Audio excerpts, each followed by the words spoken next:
Disclaimer: I do not give permission for cloning of my voice, sampling of my voice, or the use of my voice to train AI or be used in TTS. Any unauthorized use will be prosecuted.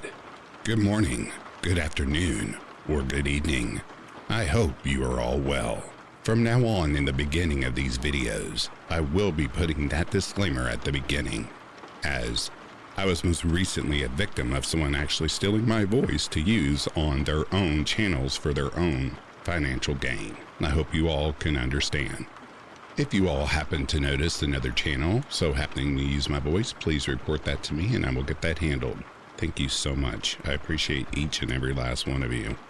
I had asked in my last video if anyone would be interested in unsolved mysteries, not the TV show, but most current unsolved mysteries. I don't know about you, but those cases scare me to death, knowing that someone was taken, and no matter how hard the FBI, the CIA, or whoever searches for these people, they cannot be found. It truly is terrifying. So again, down in the description box, I will pin the comment and allow everyone to answer. That way there's 2 videos worth of answers, and if I get an overwhelming amount of people saying yes, I will go ahead and make that video and post it. Also within that pinned description box, you can find the Buy Me a Coffee.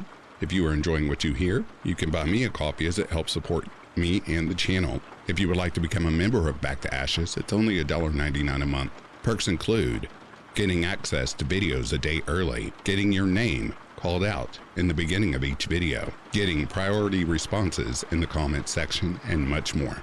With that being said, it is time to go back to ashes. For when we arise from the ashes, we are a bigger, brighter, better, and happier person in the morning.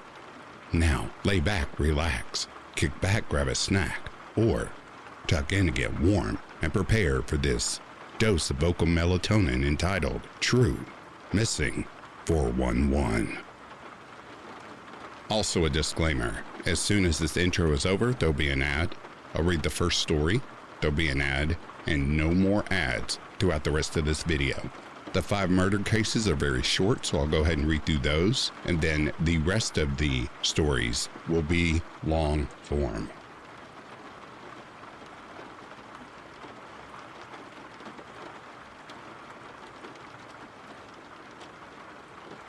Five national park murders that will make you think twice about camping. 1974, the Cowden family massacre.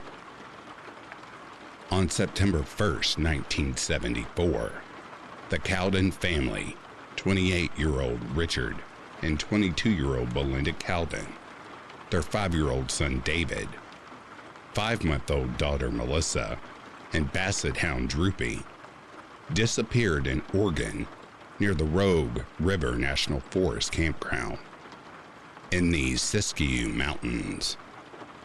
The Pacific Crest Trail runs along a section of the Siskiyous. When the family did not arrive for dinner as expected on September 1st, Belinda's mother went to the campsite and discovered that the family's area looked as if they had only stepped away for a moment. However, some of Richard's belongings were found on the ground. That camp was spooky. Officer Erickson, a state trooper who responded to the scene, would later say. Even the milk was still on the table. The Cowden's dog, Droopy, was discovered outside a general store the previous day. The search that September for the Cowdens was one of the most extensive in the state's history. But the U.S. Forest Service, Oregon National Guard, and countless volunteers uncovered no sign of the 4 missing family members. More than a year later, on April 12, 1975, 2 hikers made a horrific discovery. The decomposing body of Richard tied to a tree. The remains of Belinda, David, and the baby were found hidden in a nearby cave. Strangely, after the tragic discovery, a man who had participated in the original search for the family told officials he had searched the same cave in September of 1974, and that their bodies had not been present at that time. Authorities considered local parolee Dwayne Lee Little, who had been in the area at the time of the murders, a suspect in the case. He had previously been convicted of sexual assault and a murder of a 15-year-old, and in 1980, he sexually assaulted a pregnant woman. One former cellmate of Little's has claimed that he has confessed to killing the Cowdens. However, Little has never been charged.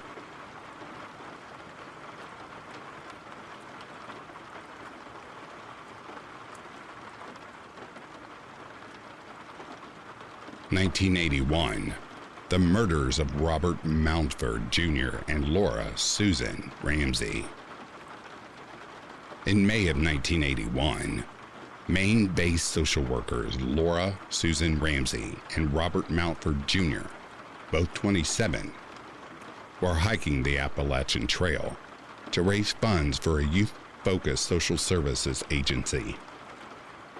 On May 19th, the pair were murdered and their bodies hidden at the Wapiti Shelter in Giles, Virginia. Fingerprints found on a book of Ramsey's at the scene directed officials to Randall Lee Smith.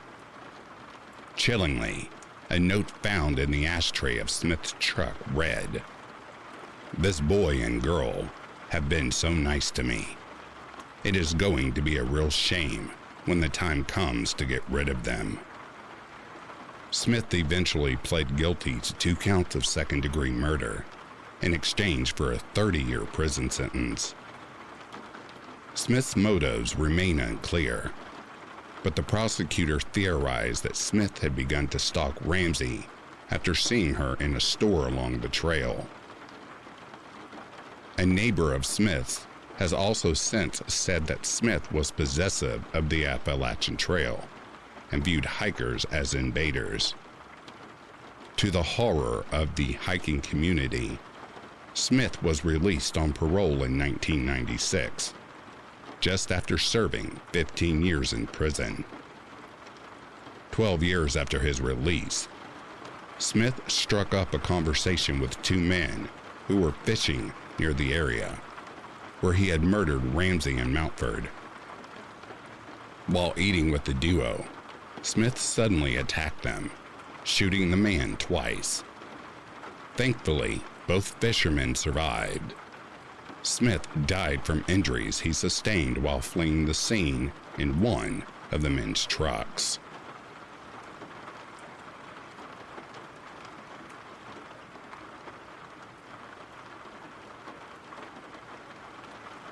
In 1996, the murder of Julie Williams and Lolly Winans. On May 19, 1996, 24-year-old Julianne Williams and 26-year-old Lolly Winans visited Shenandoah National Park in Virginia with their golden retriever. The couple were experienced in the outdoors. Lolly worked as a wilderness guide, and the women had met through the organization called Woods Women, which was designed to bring women together for adventures in nature. After a day of hiking, Williams and Winans camped near Bridle Trail during a particularly busy weekend at the park. And on May 31st, when the two didn't return home as expected, Williams's father reported them missing. Bridget Bonnet, Deputy Chief Ranger at Shenandoah National Park, said of the search, "We started doing hasty searches to cover all of these trail corridors in that general area to see if we could locate them. At some point during those hasty searches, we did locate the dog. On June 1st, the bodies of the 2 women were found. On April 10th, 2001, Daryl David Rice was indicted for the murder of Julie and Lolly.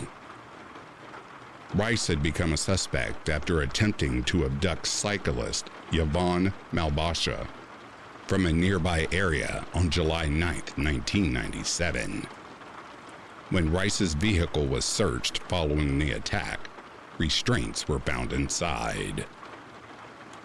Due to the proximity to the murder site of Winan and Williams, officials theorized that the attack on Malbasha and the murders were connectors. Prosecutors alleged during the indictment that Rice had admitted he enjoyed assaulting women, and that the alleged murder of Winans and Williams was motivated by homophobia. However, due to the lack of forensic evidence, Rice was never sentenced, and in 2003, when a hair at the crime scene was tested, the DNA did not match either Rice or the deceased. On February 25, 2004, the charges against Rice were dismissed. The murder of Williams and Winans remains unsolved today. On the 25th anniversary of the crimes, Williams' friend Hans Bassett told the Bangor Daily News, "I don't want this story to fade away. I want justice. 2 young women in the national park were brutally murdered just because they were thought to be lesbians. You could be murdered just because of who you loved."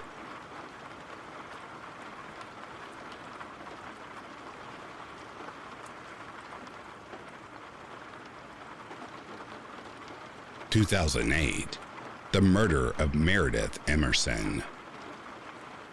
On New Year's Day 2008, 24-year-old Meredith Emerson began a hike up Blood Mountain in Georgia with her beloved Labrador. When she met a fellow hiker with a dog of his own on the path, it is believed that Emerson and 61-year-old Gary Michael Hilton briefly walked near or beside each other near the Appalachian Trail. Emerson eventually pulled ahead, but when she crossed Hilton's path again, he pulled a knife on her and demanded her ATM card. This became a horrific 4-day ordeal in which a captive Emerson used her martial arts training to fight back, demonstrating tremendous courage and intelligence.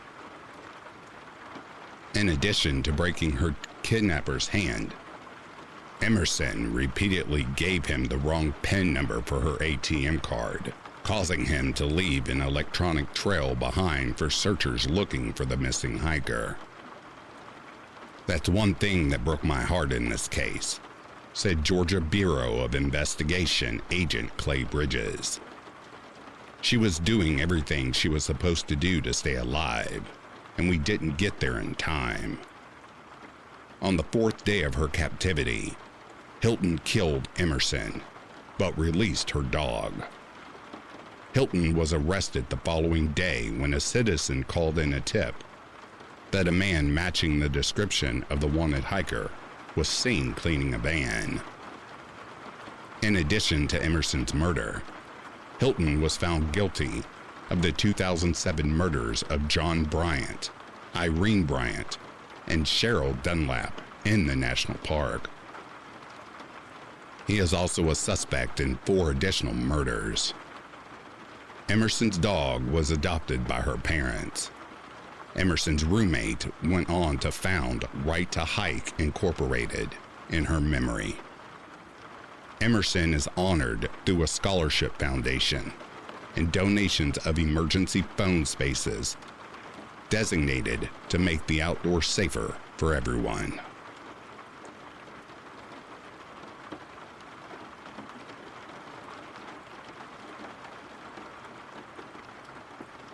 In 2011, the murder of Scott Lilly. In 2011, 30-year-old Scott A. Lilly began a trip along the Appalachian Trail. A history enthusiast, Lilly was excited to hike from Maryland to Springer Mountain, visiting Civil War battlegrounds along the way. He set off on his adventure on June 15, 2011, and on August 12, 2011, Lily's body was found by a group of hikers in George Washington Jefferson National Forest. His backpack and other gear were not found at the scene. Officials determined that Lily had likely been dead for 12 days before his body was found, and that he had died from asphyxia by suffocation. In 2012, U.S. Attorney Tim Heafney said there was no information yet that linked the death to other murders near the national forest. Lily's death was ruled a homicide and has yet to be solved.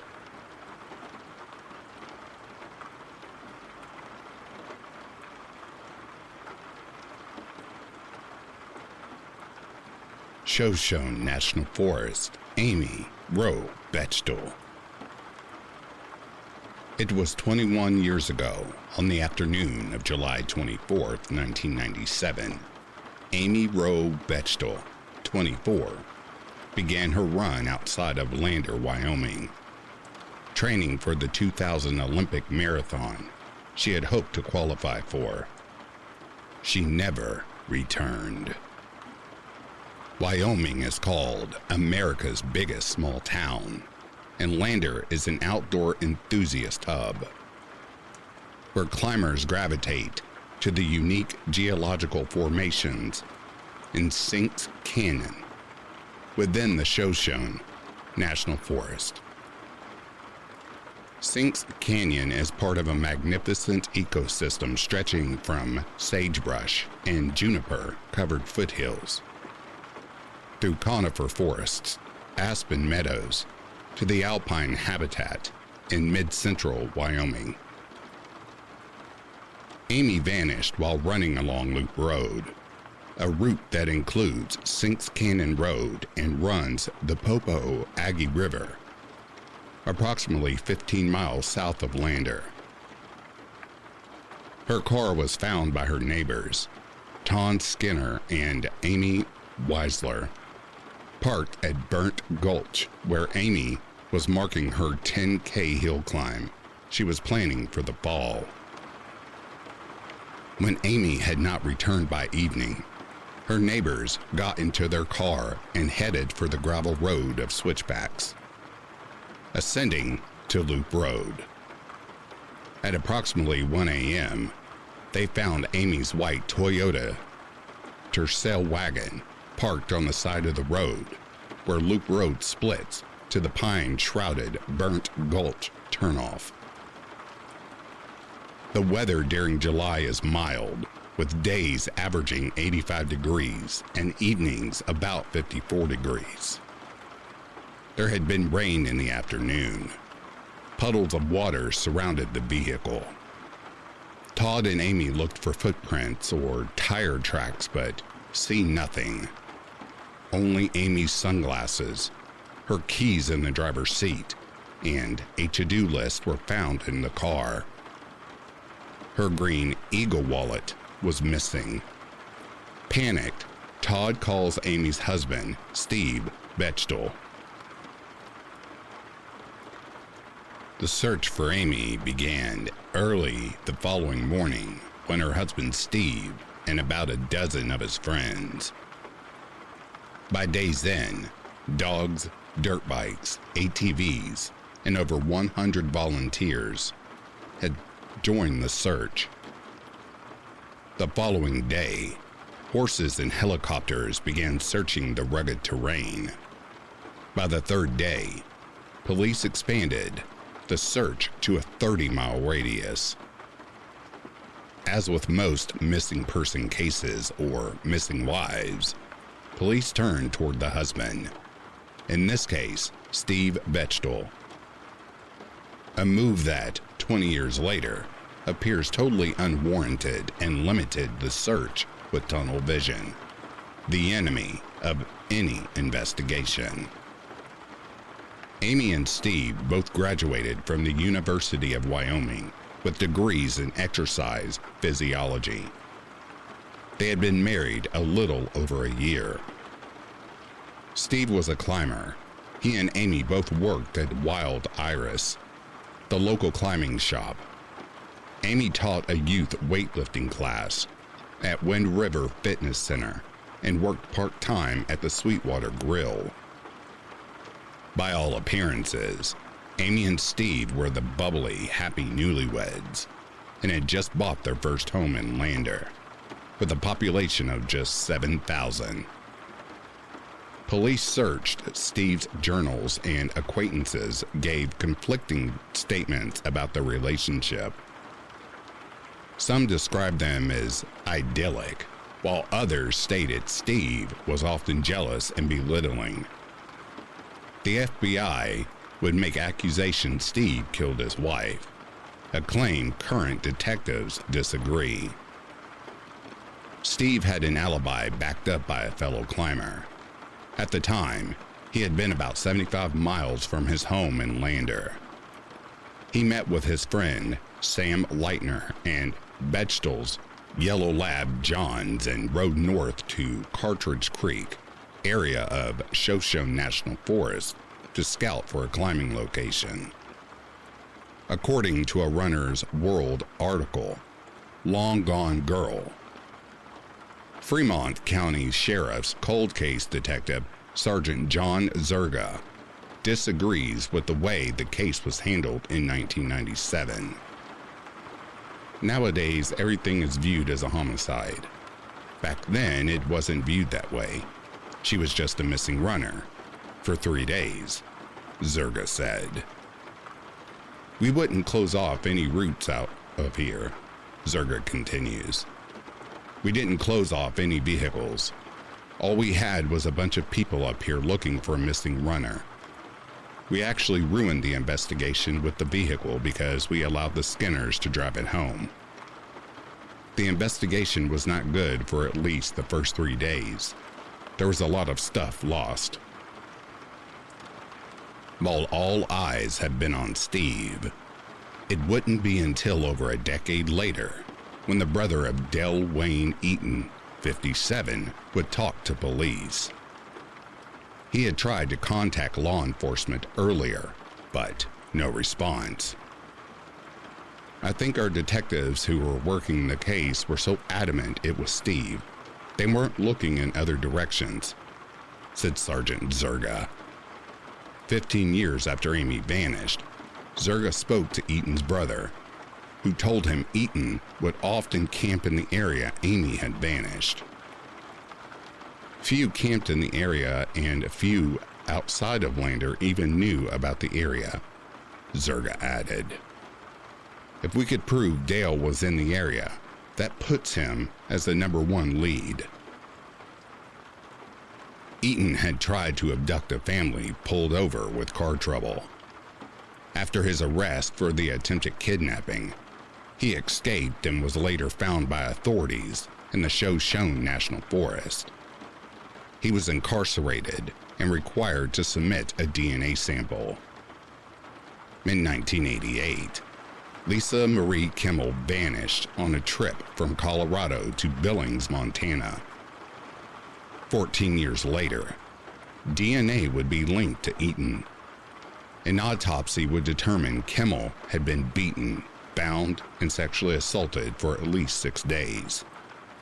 Then taken to the old government bridge, where she was hit on the head with a blunt object, stabbed 6 times in the chest and abdomen, then thrown into the river. Police searched Eaton's property about 1 hour away from where Kimmel was last seen alive. They evacuated a spot on the property and unearthed Kimmel's Honda CRX, bearing her license plate, Lil Miss. Eaton was sentenced to death on March 20th, 2004, for Kimmel's kidnapping, sexual assault, and murder.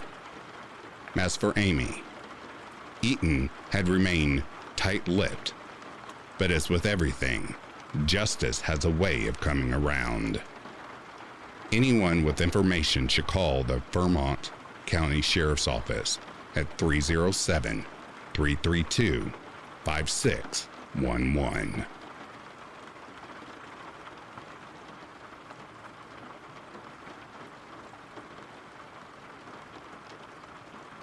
Coconino National Forest, David Barclay Miller. The Red Rock Secret Mountain Wilderness is a collection of buttes, cliffs, and canyons known as one of the most magnificent places on the planet. The Red Rock Cliffs of the Mogollon Rim mark the edge of the Colorado Plateau in the Coconino National Forest. Sycamore Canyon Wilderness borders on the east. The high mesas of Secret Mountain and Wilson Mountain jut out into lower canyons as deep as 1,500 feet, draining out into Oak Creek and the Verde River. Red is the predominant hue in the 43,950 acres. It is a 360 view of wind and water sculpted pinnacles, arches, and windows and slot canyons. It is a place where sound bounces back and forth, almost in a musical chorus. Trails crisscross the area, taking one of the deepest gorges to protuberant panoramas overlooking the beauty. There is a rock art on the walls from the area's early inhabitants, along with abandoned dwellings high in the canyon walls. The area draws hikers, photographers, backpackers, and horseback riders from around the world to wander among the Manzantinas and Red Rocks. An experienced hiker, David Miller, 22, was last seen at the Beaver Creek Ranger Station, preparing to leave on a 2-day hike on May 19, 1998, in the Red Rock Secret Mountain Wilderness area. At the time of his disappearance, David was employed by the Sedona Forest Service. The weather would have been mild, with days reaching 83 degrees and nights about 51 degrees. David was last seen wearing a t-shirt, black hiking boots, and carrying a forest green Gregory backpack. It is thought David may have fallen on slippery terrain or became lost. Anyone with information should call Yavapai County Sheriff's Office at 520-771-3260.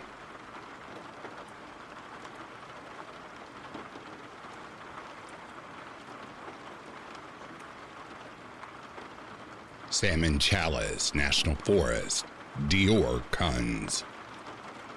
It has been nearly 8 years since 2-year-old Dior Kunz vanished on July 10, 2015, while on a camping trip at the Timber Creek Campground in the beautiful mountains of Idaho. Dior's father, Vernal Dior Kunz, mother Jessica Mitchell, and grandfather Robert Walton, along with Isaac Rainwand, Walton's friend and fishing buddy, had set up camp in the remote wilderness of the Salmon Chalice National Forest. The Salmon Chalice National Forest contains over 4.3 million acres in east central Idaho. The Frank Church River of No Return Wilderness area takes up 1.3 million acres, the largest contiguous wilderness area in the continental United States. The area is remote, rugged, and draws those seeking adventure, solitude, and breathtaking scenery. The scenic Salmon River area is popular for fishing, hunting, and whitewater rafting. The winter weather in Salmon Chalice can be brutal, but in July averages 85 degrees during the day and 52 overnight. The day of Dior's disappearance, Kunz and Mitchell said that they took their son to the general store for snacks and supplies. Upon their return, they walked down an embankment to scout a place to fish. Within minutes, they found minnows and quickly turned back to get Dior, so he could see them and found he was not in his chair and was not with his grandfather. There has been about a 7 to 10 minute gap where Dior was not supervised. Panicked, they searched the surrounding campsite and could not find the little boy. They called the police. Within 3 hours, authorities from the Lemhi County Sheriff's Office quickly responded and began swarming a 2-mile radius with search and rescue crews, using ATVs to search the landscape and divers scouring the nearby reservoir. For 2 days, approximately 200 volunteers responded, searching the wilderness for a tiny toddler to no avail. At this point, I have kind of accepted I might not see him. I might not bring him home like I want to, Mitchell said. Any answers are better than what we have now. 2 years later, there is a little else to go on. In a KTVB interview, Mitchell says she believes her son is still alive, but admits she is losing hope. Impossible to move on without answers. Mitchell and her husband are named suspects in the disappearance of their son by former Lemhi County Sheriff Lynn Bowerman. A common response for law enforcement is to look closely at all family members. They both maintain their innocence. No arrests or charges have ever been filed. There is no evidence of Dior was attacked by an animal. Investigators remain baffled. Mitchell and her family believe someone abducted Dior. She has returned to the campground several times to search, but to her frustration, has not found anything. Every time I leave here, and there is still nothing, it just goes back to, I think someone has him, Mitchell said. Trina Clegg, Mitchell's mother, has spearheaded the search for little Dior, handing out business cards and flyers with age progression photos of what Dior would look like today. In my opinion, he could be anywhere, Clegg said. We just want you to care about baby Dior. We want you at night to say your prayers for baby Dior. We want you to wake up in the morning and hope he's there, she added. Anyone with information about Dior's disappearance should contact Lemhi County Sheriff's Office at 208-756-8980.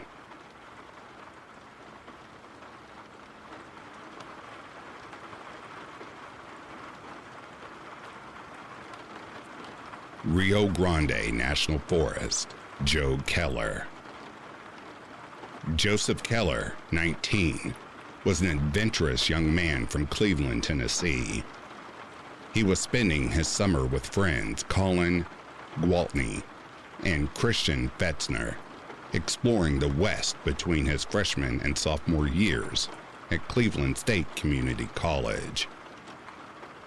They had visited San Francisco, Las Vegas, and the Grand Canyon on their way to Joe's aunt and uncle's Dude Ranch.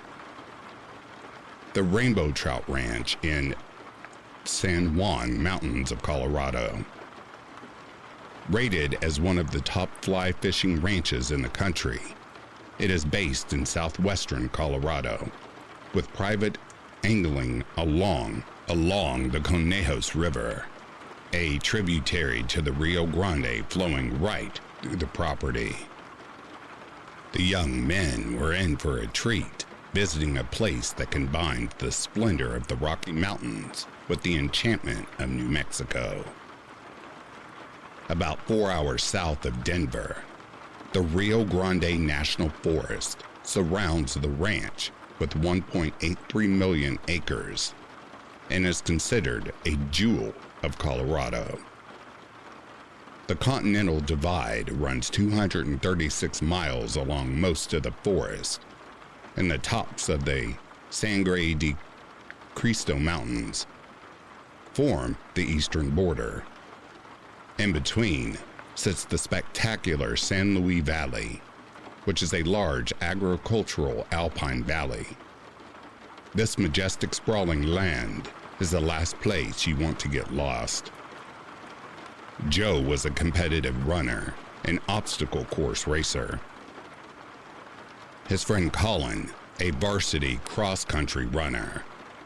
They had been spending time running together during their travels.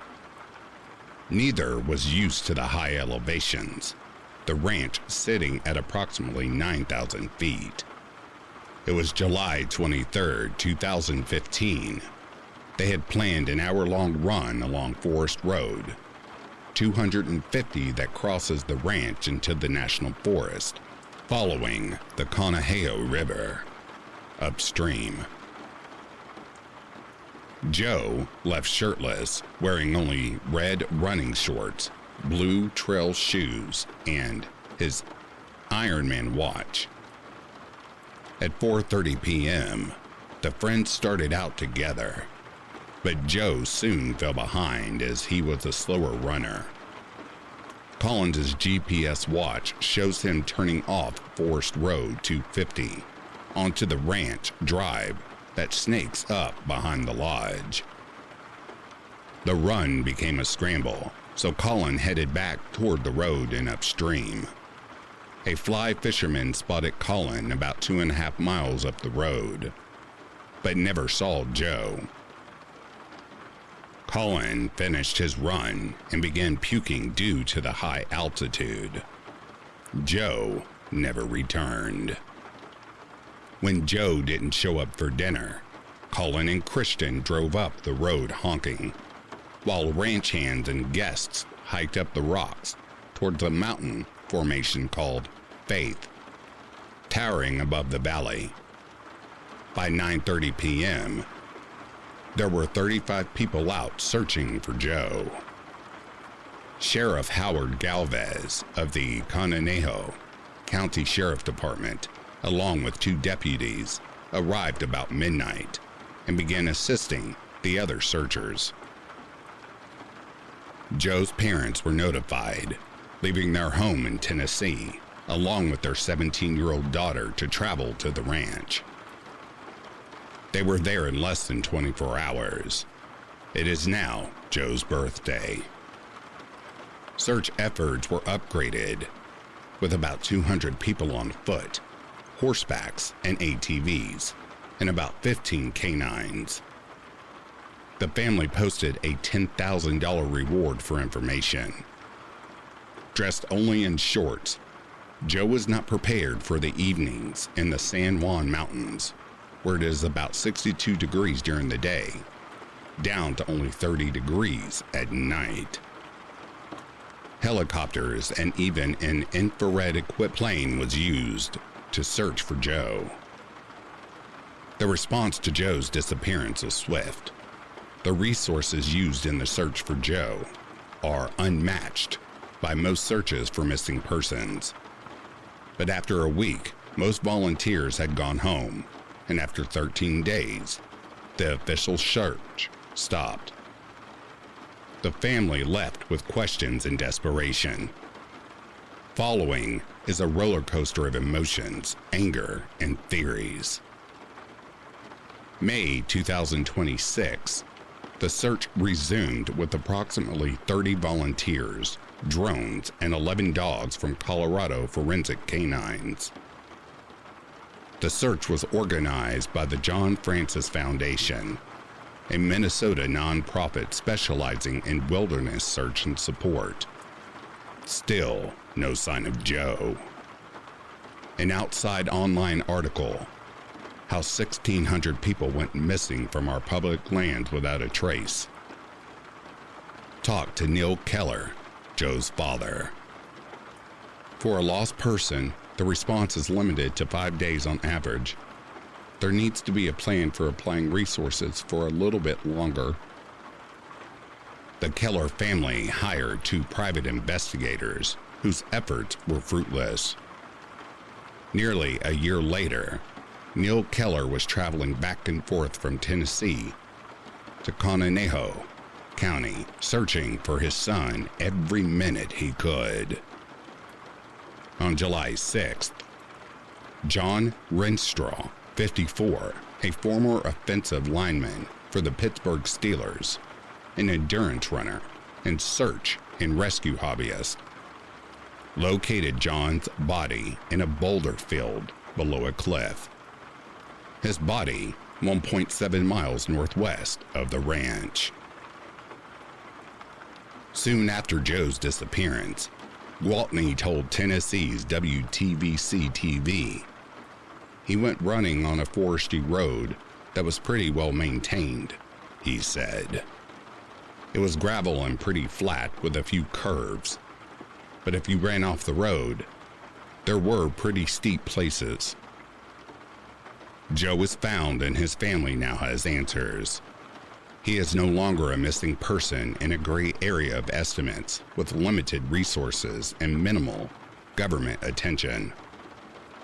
Extensive searches failed to find him 1.7 miles away.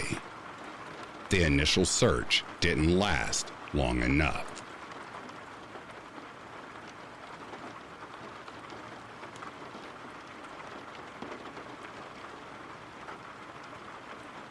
The shocking disappearance of Teresa Ann Byer.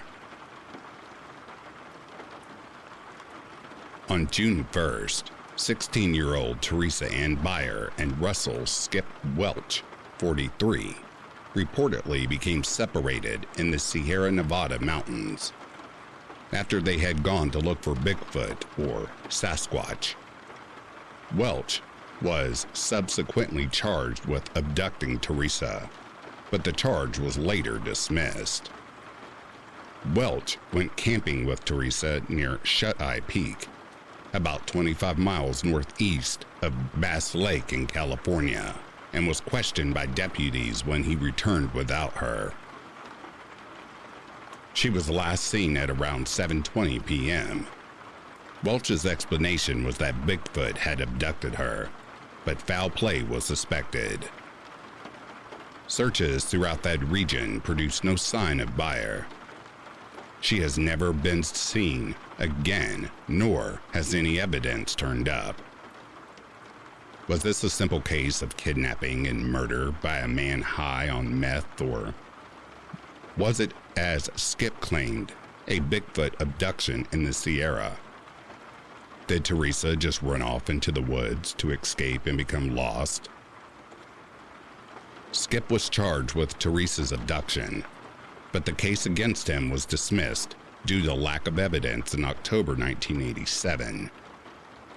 He was also offered a deal for an extremely light sentence if he were to confess and show the police where her body was, but he refused, sticking to his Bigfoot story. Who was Teresa Byer? Teresa's parents, Shirley and David Byer, did not provide a safe and loving home for Teresa and her sibling in Fresno, California. Shirley was particularly abusive towards her children. When Teresa was about 3 years old, she was severely injured and ended up in hospital. Shirley wrapped Teresa's leg around the crib slats and twisted until it broke. She also beat Teresa, breaking several ribs. At this point, social services stepped in and took Teresa and her sisters away. This was also when Teresa's parents split up. Teresa was placed in foster care, and Sylvia Pierce, a friend from church, took in Teresa and her sister Vicky. A few years after Teresa had been placed in care, her father David decided that he wanted custody, as he had divorced Shirley and remarried to Margie Richmond.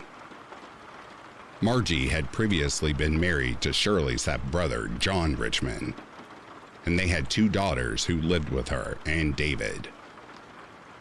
The father was granted custody, and they moved to Southern California to work as janitors, and where Margie was reportedly abusive toward her daughters and Teresa. Allegedly, Margie would lock her refrigerator and just sit there and eat her lunch and not feed her kids anything. Teresa would eventually return to Fresno to her great-grandmother's house. Soon after, Teresa's uncle, John Blind Johnny Richmond, was granted custody, a 42-year-old man who claimed to have lost his eyesight while playing Russian roulette, although some people believed he could still see a little. His daughters lived with his ex-wife Margie and David, but he also had 2 sons with a prostitute. Blind Johnny also had a 17-year-old girlfriend, Tamara Newman, who lived with him. John would often make Teresa miss school in order to babysit his sons, and it was claimed that he and his friends often sexually abused her. At 16 years old, Teresa was described as a slow learner and immature at school. She was 5'5" in height and 110 pounds. Teresa's upper front teeth protruded, and she had a surgical scar on her lower right leg due to a childhood fracture. The trip to the Sierra Nevada with Russell Shelton Welch. In early June 1987, Teresa told her friends Peggy and Janice that she was going to the mountains with a man she had recently met, and told them she was going to miss school for the trip.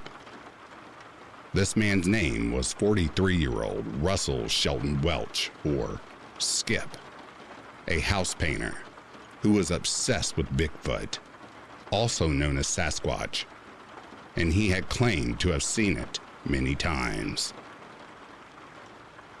Skip lived mostly off of disability checks. He was addicted to meth, and his wife Shannon had died of a drug overdose. On the morning of June 1st, 1987, Skip arrived at Blind Johnny's house as they knew each other, and he noticed that Teresa was getting ready for school and offered to drive her. This was a deception, as Teresa had already planned to spend the day in the mountains with Skip. Later that morning, Blind Johnny received a call from Central High School, wanting to know why Teresa hadn't arrived at school that day. He told them Teresa was homesick, and he spent the day searching for her, speaking to various of their acquaintances. Despite none of them knowing where she was, many of them did warn him that Skip was not a trustworthy guy. That evening, at around 9:30 p.m., Blind Johnny reported Teresa missing to the Fresno police. Before they headed to the mountains, Skip and Teresa made a stop at his daughter, Chandra Welch's house. Skip was having trouble with his beat-up 1976 Chevrolet Monte Carlo. Skip and Teresa had made it to the Sierra Nevada mountain range, near the Shut-Eye Peak area. The Fresno police spoke to Skip's friends and family, one of them being 17-year-old Michelle Ryan. She had been enticed to the mountains by Skip during the previous summer. Skip's daughter, Chandra, had advised against her going. She knew that her father had a habit of taking young girls to the mountains and using drugs to lure them into having sex. Michelle had a traumatic trip but made it back home safely, as fortunately, she had gone with 2 male friends, although she believed she had been drugged. Police also spoke to Skip's daughter and son. Chandra had been visited by her father and Teresa on the day of her disappearance. Terry had also been visited by Skip and a young girl, presumably Teresa, on the same day. but Skip and Teresa could not be located. On June 5th, 1987, a police officer spotted Skip's brown 1976 Chevrolet Monte Carlo by a trailer park near North Fork, a town in the foothills of the mountain. It would later be explained that Skip had come down the mountain to visit a friend, Dorothy Davis. He was very upset and told her about a young girl that had been taken by a satanic group and being kept in the Sierra. Davis said he was high and assumed he was delusional. A few days after Teresa was reported missing, blind Johnny received a threatening phone call from a young female.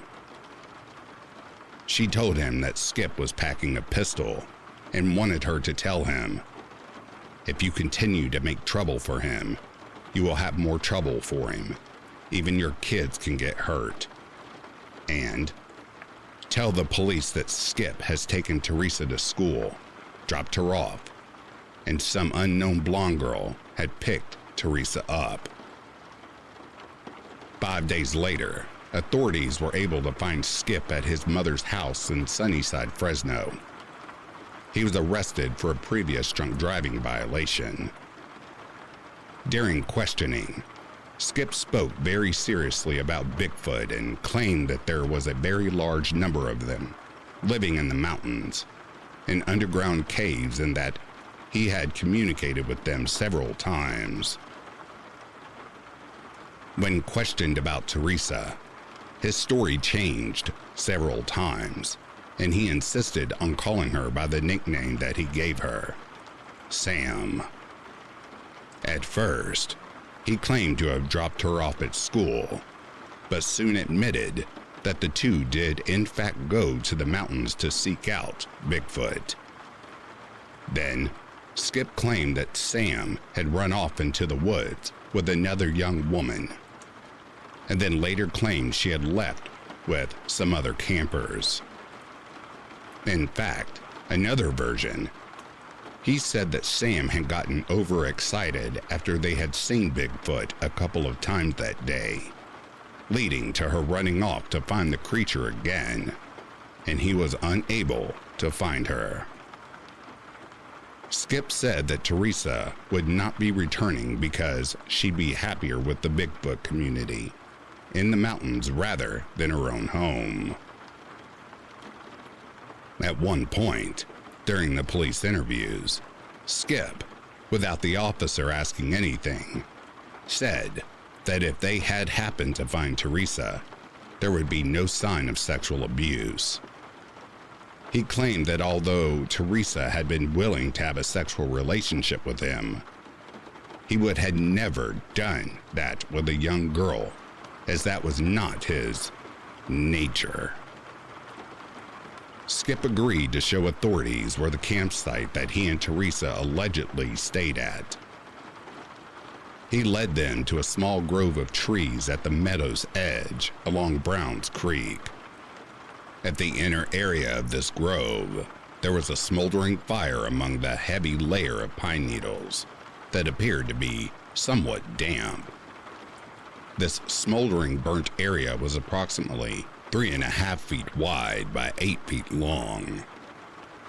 There were these blankets that were put up, and they were in a certain formation. There was a camera, a purse, an off-white bra, and a t-shirt. Pictures of the countryside, along with a picture of Welch playing guitar as he was sitting by what appeared to be the blanket that was in the grove area. There were also pictures of Teresa.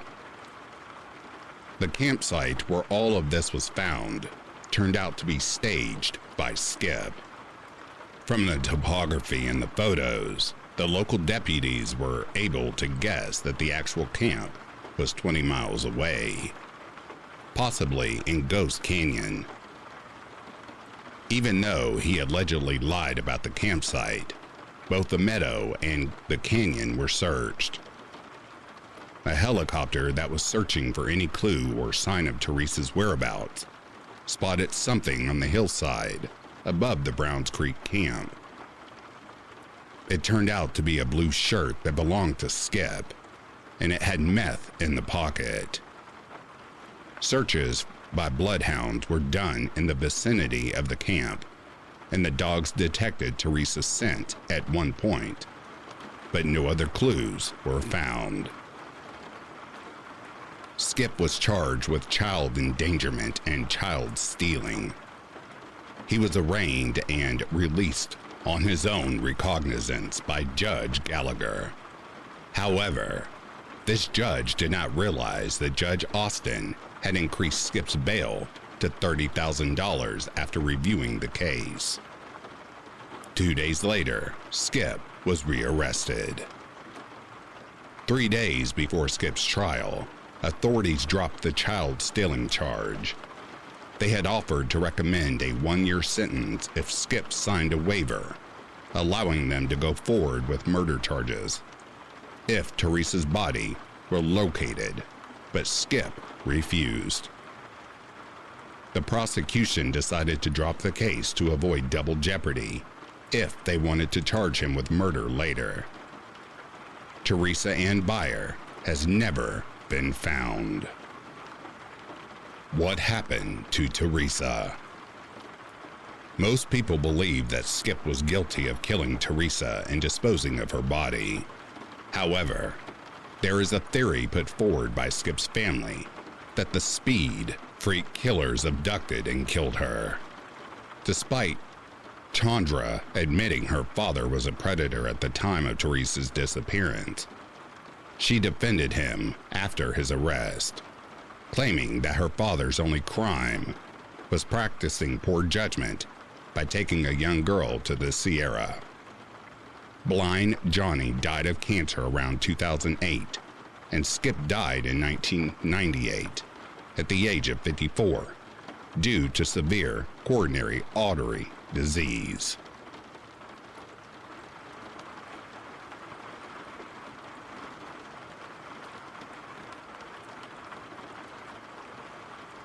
The strange disappearance of George Penka in Yosemite National Park. On Friday, June 17, 2011, George Penka, 30, went hiking at the Upper Yosemite Falls in Yosemite National Park. George was from Hawthorne in California and was visiting the national park with his church group of 80 people, of which around 20 people were walking the Upper Yosemite Fall Trail that day. The group separated at the top, with the hikers going back down at their own pace. George most likely fell behind the main group. His friends assumed he'd hiked back to the Yosemite Valley floor earlier and didn't report him missing until 9 p.m. that evening. In the meantime, George had vanished off the trail. A large search of the area turned up no sign, and he remains missing. Who was George Penka? George was 5 feet 10 inches tall, weighed 240 pounds, and had dark brown hair, blue eyes, a stocky build. He was last seen wearing gray sweatpants with white stripes, a black t-shirt that says DNB across the chest, or a black tank top and gray-blue running shoes. He was carrying a blue cloth bag and some limited food and water. The search for George Penka. Initial search efforts began on Friday, June 17, 2011, after George was reported missing, and a full-scale search and rescue operation was initiated on Saturday morning, June 18th. Weather conditions over the weekend were mild, with overnight temperatures in the upper 40s range. Around 105 search and rescue personnel from around the state were deployed.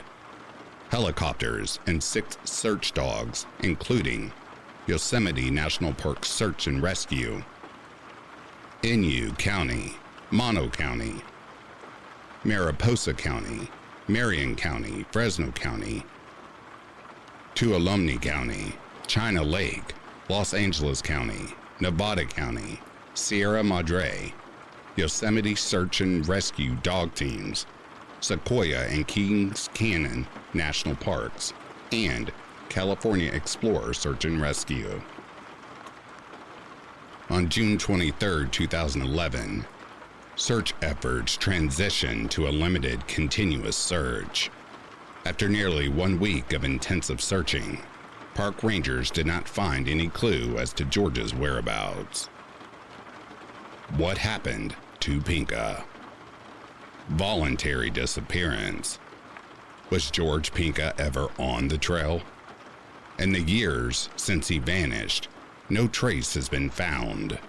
His bank account has not been used since his disappearance. Misadventure. Did Pinka fall off the trail? His bag, clothes, or remains have never been located. Foul play. Was George snatched off the trail and murdered? The authorities have not released any evidence of foul play. Other reasons were supernatural forces at play. To this day, George Pinka remains unfound or located.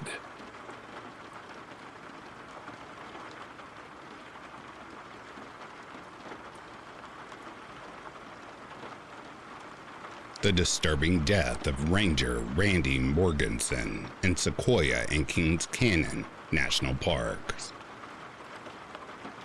Randy Morganson, 64, was midway through his 28th season as a backcountry ranger at Sequoia and Kings Canyon National Parks. He was the most senior ranger in the High Sierra with unparalleled experience of the wilderness. On July 21, 1996, he left a note on his tent. The date he'd written was June 21st, even though it was July, to say he would be away for 2 or 3 days. Randy then departed his station near Bench Lake, leaving his Smith & Wesson .357 Magnum behind. Randy was never seen alive again. Randy was sick and tired of what he called Swinus americanus, the species of backpacking tourists whose litter he had to pick up and whose foul temper could be the bane of his existence. This is a case of adultery and death in the High Sierra wilderness, involving one of the most experienced seasonal park rangers that has ever worked in the National Park Service. A tale that was ultimately to lead to a sad end. Who was Randy Morganson? Randy Morganson was a seasonal ranger for the National Park Service, or NPS, which meant he had to reapply for his job every season with no medical benefits or retirement plan. Out of 14 backcountry rangers, more than half of them who reported for duty in 1996 have been coming back every summer for more than a decade, many for 2 decades. They certainly weren't in it for the money. It is often said that rangers like Randy were paid in sunsets. In the event of death in service, their families were eligible for a one-off $100,000 payment, but no pension. Gordon Wallace, one of the Sequoia and Kings Canyon National Park's earliest backcountry rangers, during the 1930s, had summed up the dilemma by warning future rangers. Do not come and roam here unless you are willing to be enslaved by its charms. Its beauty and peace and harmony will entrance you. Once it has you in its power, it will never release you for the rest of your days. Randy hated garbage discarded by visitors to the pristine wilderness of the park, dubbed backpacker detritus by Morganson. He would haul gunny sacks full of it out of the back country on regular occasions, whilst checking out the back country.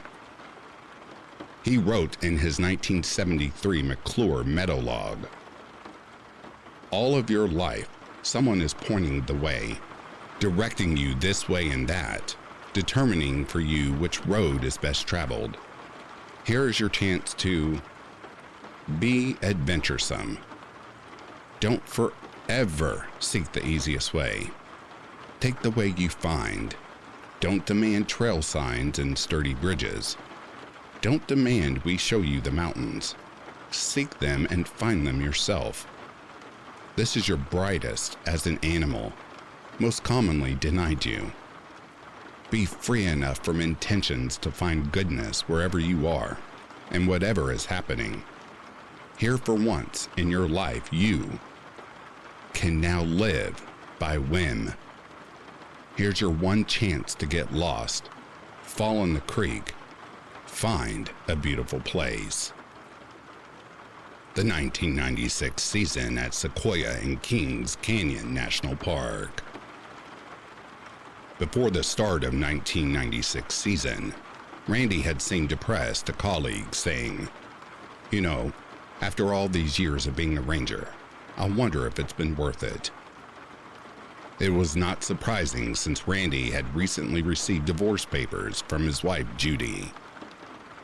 For many years, she had joined him in the back country, but in recent years, she had decided not to accompany him. Randy had recently had an affair with a fellow ranger, Lo Linus, and this was the consequence. He had told a close friend and fellow ranger at times he felt suicidal.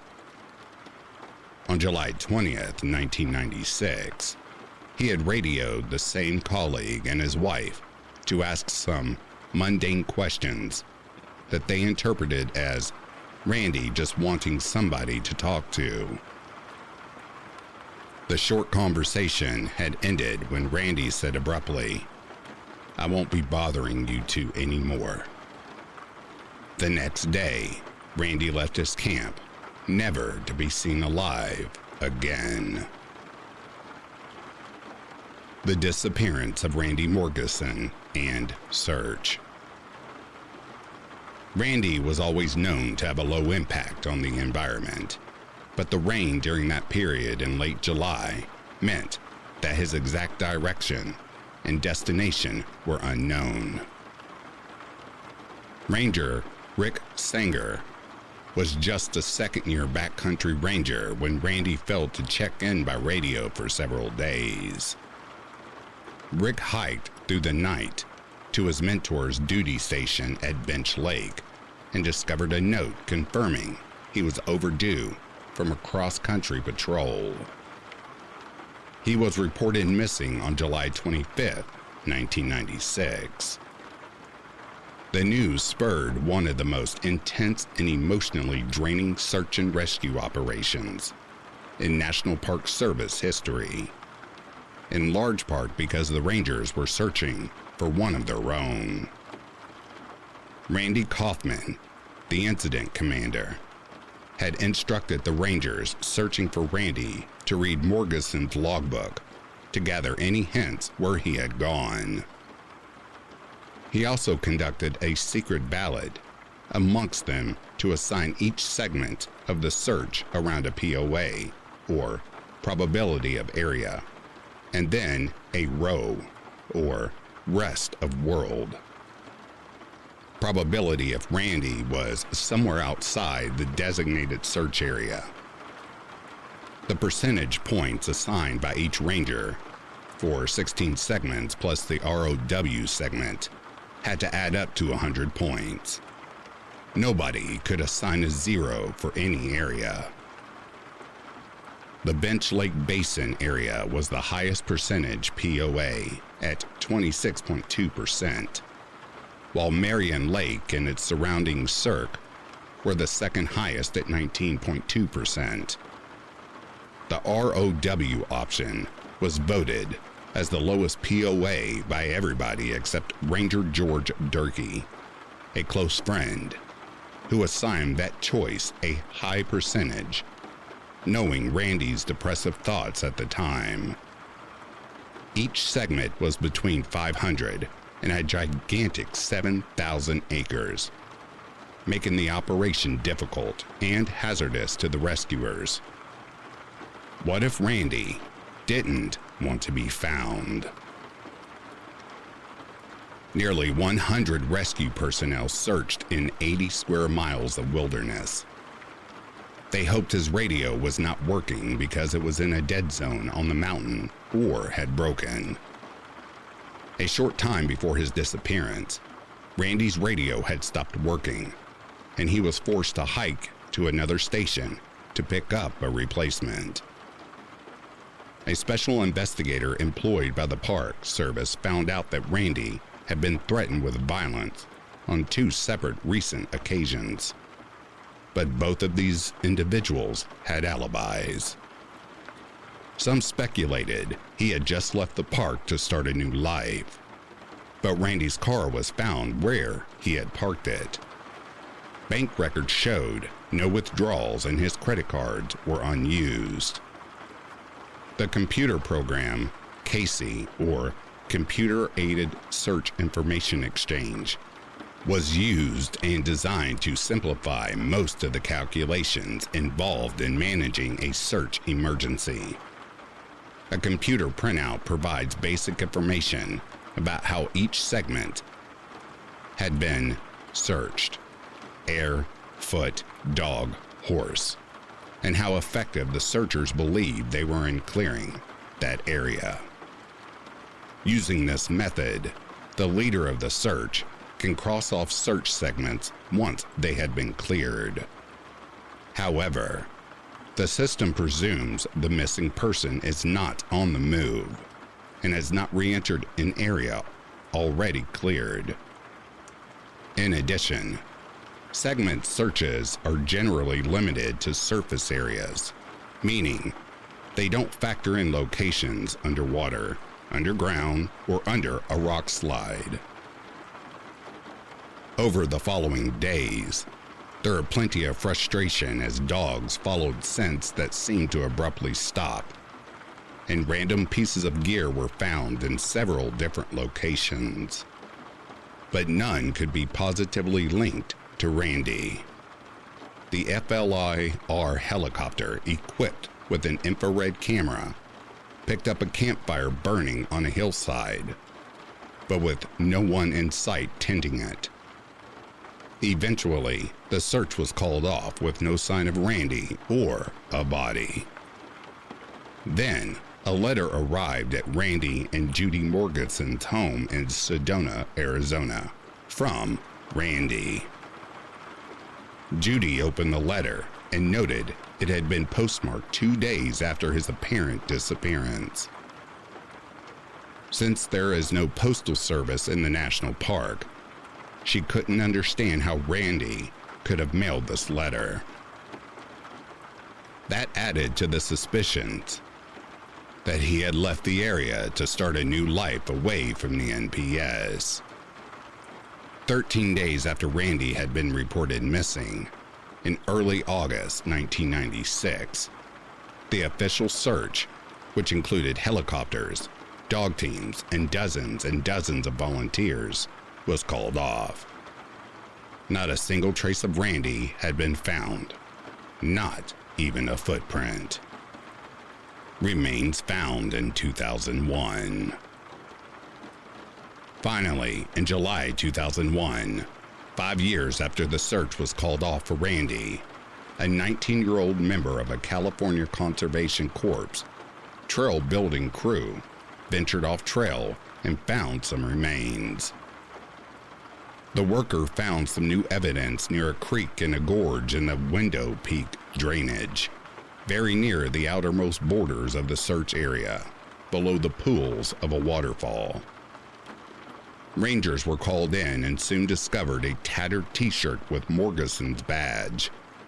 Then, a backpack with the buckle fastened and a boot.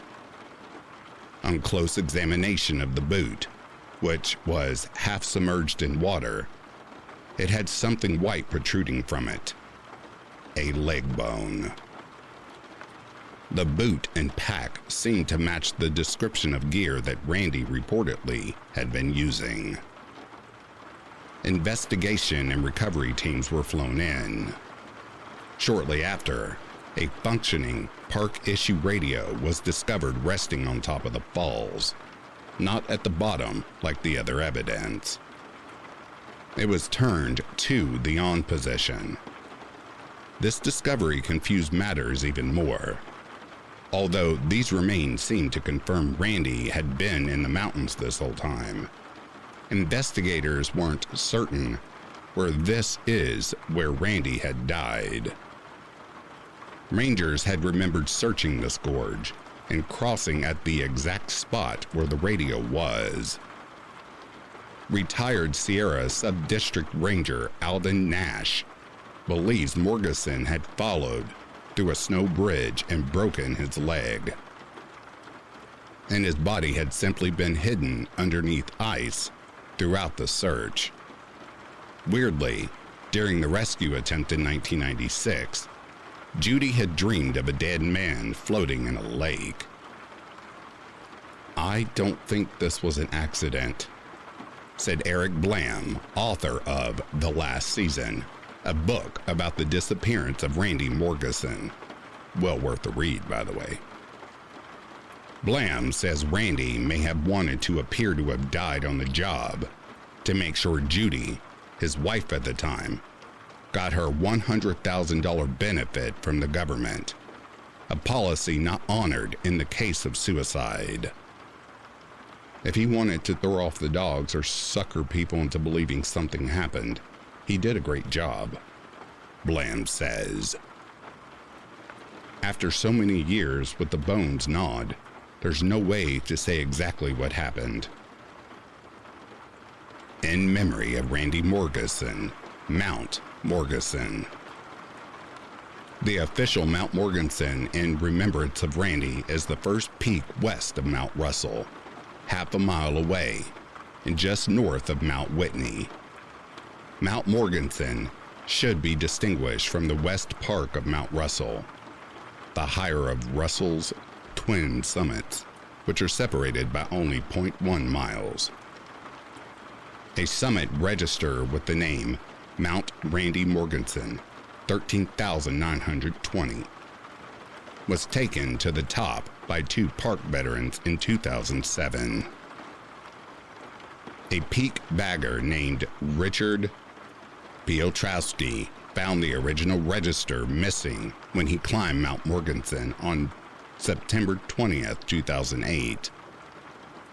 He placed a temporary one that day and made a huge effort to return to the summit 1 week later with a weatherproof ammo can and a replacement journal. Barely a handful of people, if any, sign it each year. Before these registers, the peak was referenced only by its height. At USGS maps, peak 4,245 meters, or 13,920 feet. To this day, Randy Morgeson's body, or any remains, still remain undiscovered.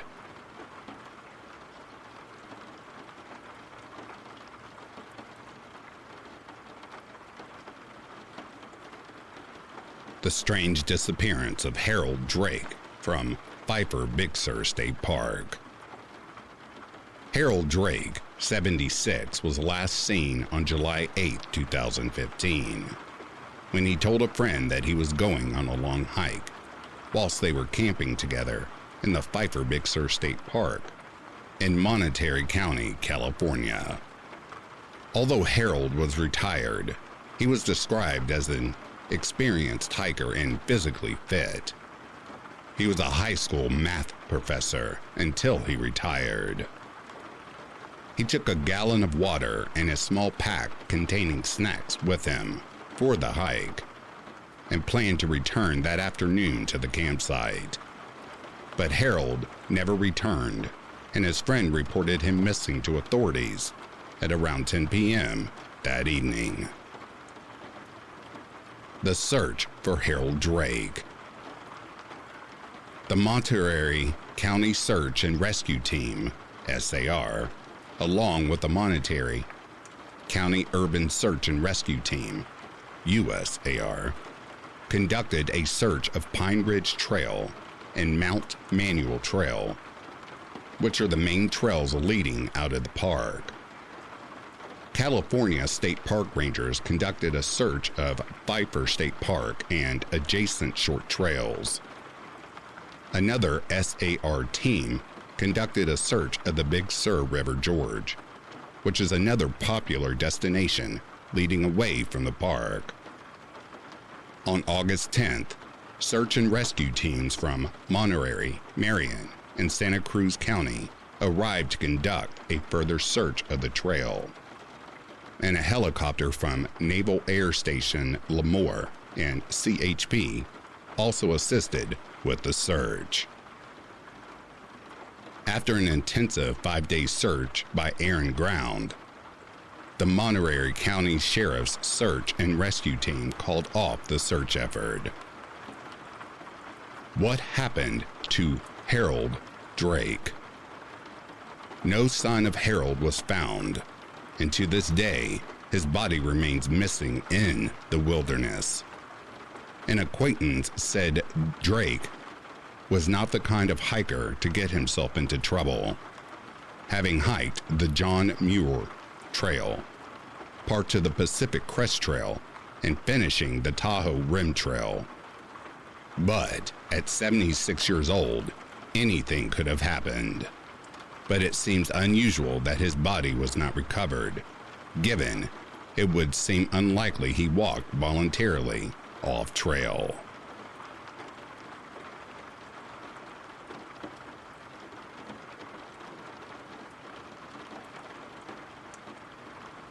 The disturbing death of Evelyn Consuela Roseman in Yosemite National Park. The body of Evelyn Consuela Roseman, 24, was found by 3 hikers on the 19th of October 1968, just 200 feet from the base of the 594-foot high Nevada Falls in Yosemite National Park. Evelyn, whose hometown was San Francisco, worked as a masseuse in the park and had set out on a solo hike 3 days earlier.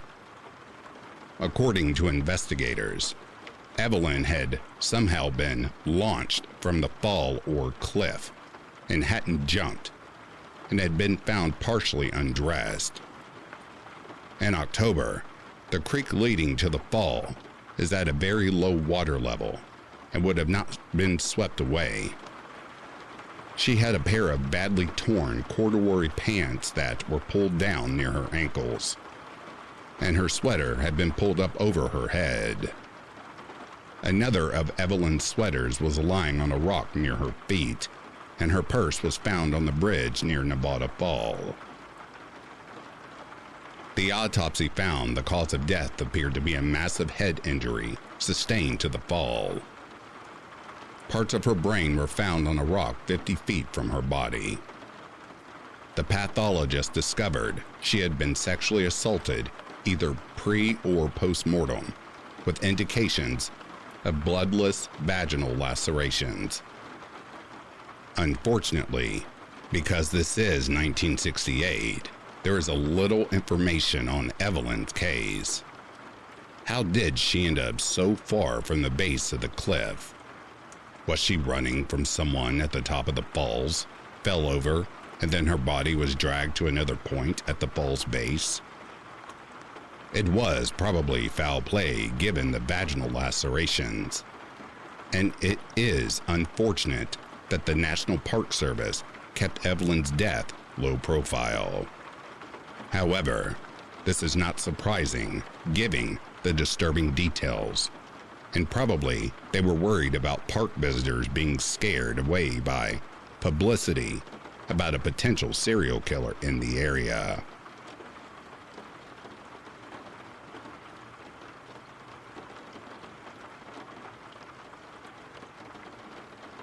The puzzling disappearance of Jared Negretti, from Mount San Gorgonio. This story was revised and expanded in March 2021. 12-year-old Jared Michael Negretti, born September 11, 1979, was a Boy Scout who was on his first overnight backpacking trip. He was last seen on Friday, July 19, 1991, at about 6 p.m. when he fell behind his fellow scouts on a hike to the summit of 11,500 foot Mount St. Gorgonio in San Bernardino National Forest, Southern California. An extensive search turned up only some candy wrappers and a camera with a haunting image of Jared on it. 30 years later, despite the large search and follow-up hikes into the area by amateur investigators, no remains have been found. Many are asking why would a scout leader leave Jared alone on his first trip, whilst he and the other scouts completed their hike. Jared Negretti's trip to San Bernardino National Forest. Jared Negretti, 12, was an 8th grader with a Hispanic background who lived in El Monte in Los Angeles County, California. He had black hair, had brown eyes, was 5 feet 2 inches tall, and 150 pounds at the time. He was wearing a tan-colored t-shirt, which may have been Boy Scout style, green Boy Scout pants, and a pair of black high-top pro-wing sneakers. He had a small birthmark on his right cheek and wore glasses with brown plastic rims. He was carrying a 2-quart canteen of water. On Friday, July 19, 1991, Jared was on a trip with his scout troop to an area close to the summit of San Gorgonio Mountain in the San Bernardino National Forest, Southern California. In total, the group included a leader and 6 scouts. At around 6 p.m., Jared fell behind his fellow scouts on the hike to the summit. Another group of hikers spotted Jared straggling behind and notified the scout troop leader at the summit. They said he was seen shortcutting the switchbacks on his way down the trail and was told not to and to stay on the trail. A switchback is a trail up a steep hill or mountain that is like a zigzag pattern instead of a straight trail. Shortcutting a switchback is bad trail etiquette because it kills vegetation and loosens soil, creating a new trail straight up and down the hill, which will in time get large and hollowed out from erosion. However, the scout leader, an experienced hiker, said he would pick up Jared on the way down. When the leader finally was able to descend the mountain to pick up Jared, he was nowhere to be seen. As soon as the troop leader realized that Jared had disappeared, he accompanied his 5 other scouts back to the base camp and then hiked about 5 miles in the dark to get help. The search for Jared Negretti and the discovery of the camera. San Bernardino County Sheriff's deputies, along with search and rescue teams from as far away as the Sierra Madre and San Dimas, began searching a 130 square mile area of the San Gorgonio wilderness, a rocky tree-lined terrain. Within 3 days, their search was focused on a 6 square mile area where a footprint believed to match one of Jared's high-top tennis shoes was found. Searchers also discovered beef jerky and candy wrappers believed to have been dropped by the scout. And most importantly, his camera was located. On the film roll were 12 pictures. Most of the photos were landscape scenes, apparently taken before Jared went missing.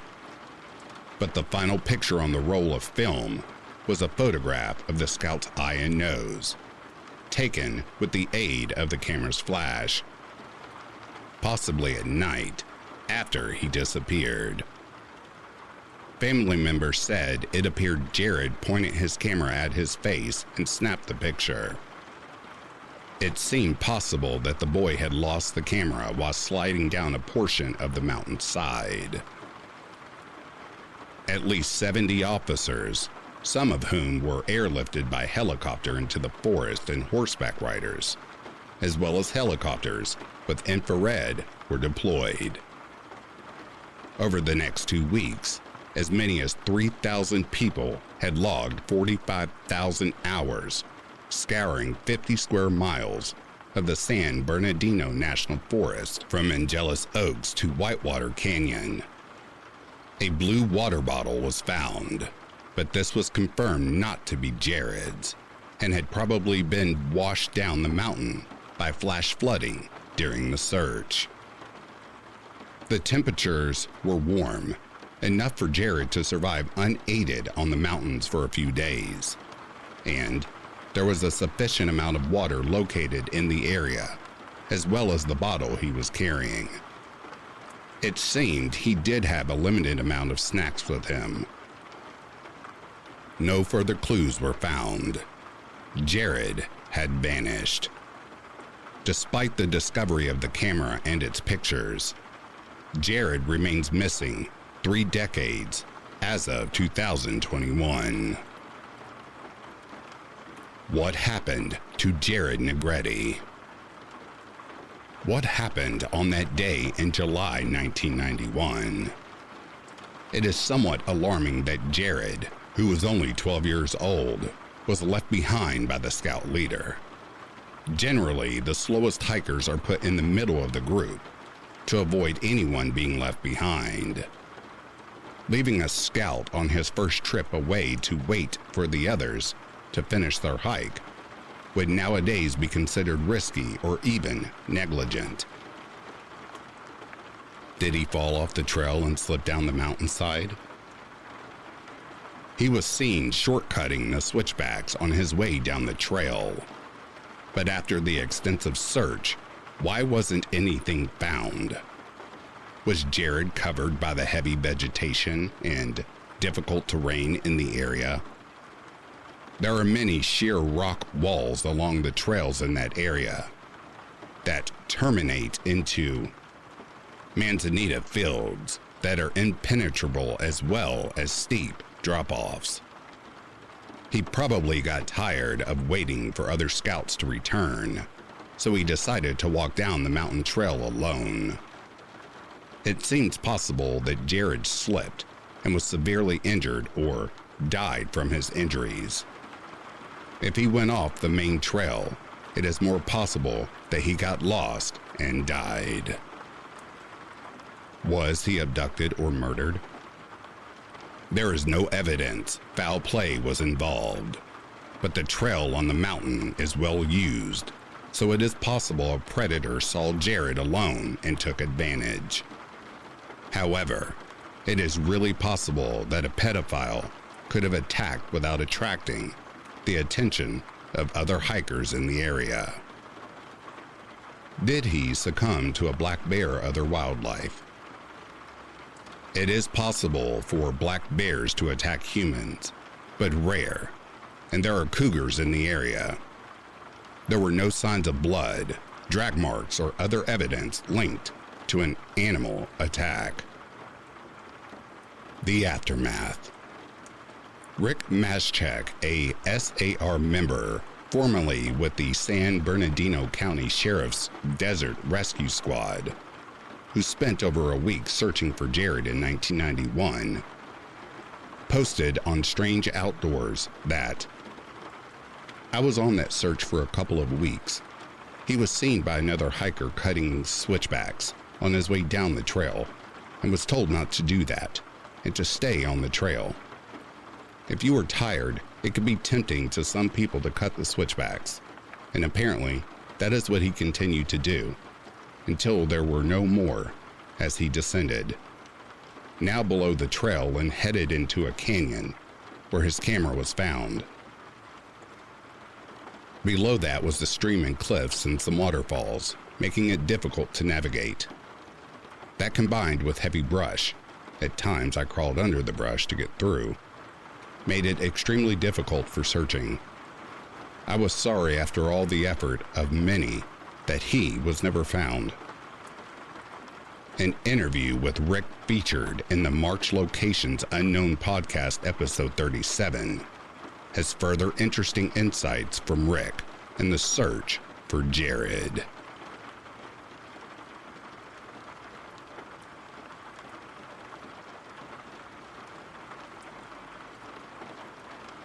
And that, dear listeners, is the end of these true missing 411 stories. If you are sleeping, I hope Slumberland is treating you kindly. If you are awake and listening, I hope you have enjoyed this collection. Until next time, I'll read to you soon.